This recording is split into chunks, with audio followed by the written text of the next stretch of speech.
On a voulu passer en traite robotisée pour gérer mieux notre troupeau, qu'il soit plus autonome et nous se libérer entre guillemets des contraintes horaires et physiques.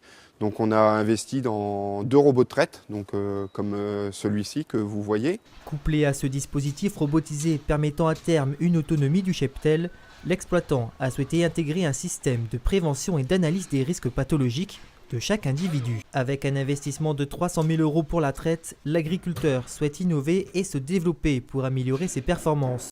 Des petites paillettes a priori anodines qui contiennent pourtant plus de protéines que la viande, plus de fer que les épinards et plus de vitamine A que les carottes.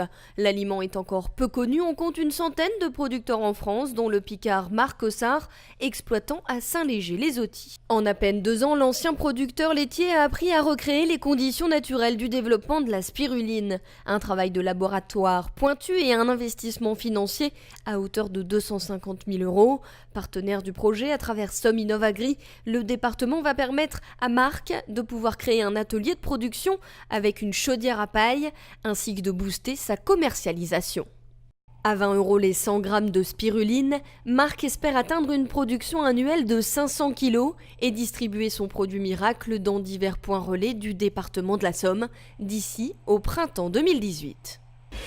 Ça fait une dizaine d'années que j'utilise ce genre d'outils. Donc là, par exemple, vous avez des parcelles là, avec des photographies issues de satellites. On voit des nuances de couleurs qui correspondent en fait à des variations de biomasse, donc une hétérogénéité au sein de la parcelle.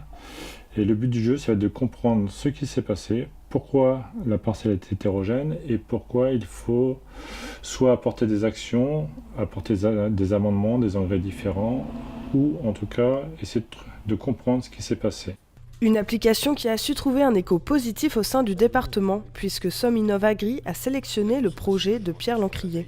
Une reconnaissance pour l'innovation qu'elle apporte en gain de temps et de communication entre les différents acteurs de la filière. Alors dans le travail du quotidien, je vais vous montrer tout de suite, on a une vision globale du lot, tout simplement par des courbes, c'est ce qu'il y a de plus simple. Voilà, alors là j'ai la quantité d'alimentation distribuée par individu. Ensuite on a le ratio d'eau-aliment.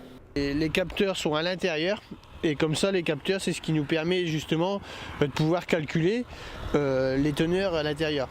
Ce qui nous permettra de nous transformer les informations et nous les renvoyer directement sur des applications sur les smartphones ou ordinateurs ou autres. On a fait des analyses du sol, on lui a rentré toutes les informations à l'intérieur et depuis ça, elle continue à nous donner les informations en temps réel. Avant la mise en pratique, c'est dans ce laboratoire Agrotexol que tout est pensé, calculé. En lien avec l'université Jules Verne d'Amiens, ce bureau d'études est expert en fertilisation raisonnée et souhaite apporter aux agriculteurs une technologie de pointe. En phase d'expérimentation pour le moment, ces sondes devraient être définitivement prêtes mi-2018, une petite révolution qui intéresse déjà de nombreux agriculteurs en Europe.